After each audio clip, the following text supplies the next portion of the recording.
film students.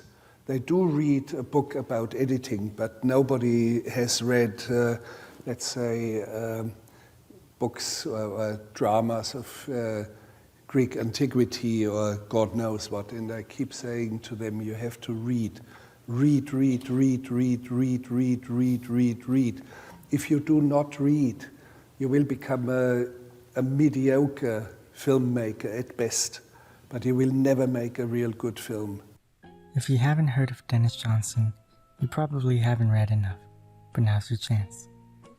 He's best known for his short story collection, Jesus' Son, which was adapted into a film. I'm not going to dive into anything complicated. I'm just going to point out something very simple and powerful about his dialogue. From Happy Hour. That's the biggest pill I've ever seen. I sell it for $3. I didn't know they made capsules that size. What size is that? Number 1? Look at it. It's like an egg. It's like an Easter thing. Wait, she said, looking at my money. No, right. Yeah, $3. Some days I can't even count. Here it goes. Just keep drinking. Wash it down. Drink the whole beer.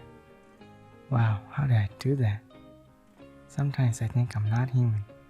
Would you have another $1? This one's kind of wrinkly. Did you see it? Read it again. See him pointing at the pill, what his facial expressions might be? A lesser writer might have described it for you. You see the drug dealer counting the dollar bills? A lesser writer might have written in the action for you. A lesser writer might have sprinkled in adverbs to tell you how these characters sound, but there's no need for that. We can already hear the natural inflections in their speech. This is lean and concise, super efficient writing. The writer isn't preaching his writing for you by interfering and telling you things third hand. You have to participate with your own imagination. The writer isn't doing the work of the characters. The characters are doing everything through dialogue. Dialogue is description and action and detail and voice and character. Dialogue is basically everything. Let's take a look at another example. From Tree of Smoke. What is that thing you're practicing with? Sans asked the German. You mean the sumpit, yes? A blowgun. Yes, from the Moto tribe. Sumpit is a Tagalog word? I think it's very generally used, Eddie said. It's a word used everywhere in these islands, the German agreed. And what's it made of? The construction, you mean? Yes. Magnesium. Magnesium, for goodness sake. Quite sturdy. Quite weightless.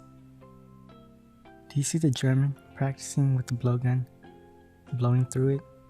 Do you see sand slowly approaching him, entering into frame, the close-up of the blowgun as they're talking about it? See how the German grips it tighter or lifts it lightly a couple of times to demonstrate how sturdy and weightless the blowgun is? Or maybe he gives it a couple of taps to show the sturdiness. And we know it's made out of magnesium, so how does magnesium sound? Maybe you hear some metallic taps. The point is, the German does something to demonstrate how sturdy and weightless the blowgun is, but that isn't explicitly written in by the writer. You only get the dialogue, and you have to fill in the negative space between the lines with your own images. But there are only so many images you can choose from with the dialogue. It's very controlled and purposeful, so you see and experience what the author intended, with the little room left for your own imagination. Let's take a look at our final example. From the Largesse of the Sea Maiden.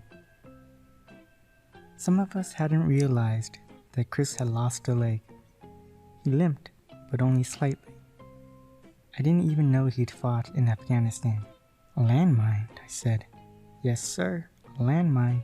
Can we see it? Deirdre said. No, ma'am, Chris said. I don't carry landmines around in my person. No, I mean your leg. It was blown off. I mean the part that's still there.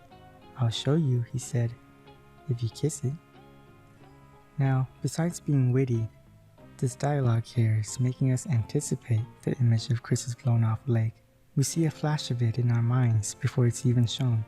Maybe for a moment, you even see the entire flashback of Chris stepping on the landmine with his leg blowing off in Afghanistan. The reader recalls the image like a PTSD victim would. Now that's a marvelous trick, when dialogue evokes the psychological state of mind, but you'll only see it and experience it if you participate in the dialogue with your imagination and generosity. You'll only see it if you kiss it. Read, read, read, read, read, read, read, read, read, read, read, read. If you don't read, you'll never be a filmmaker.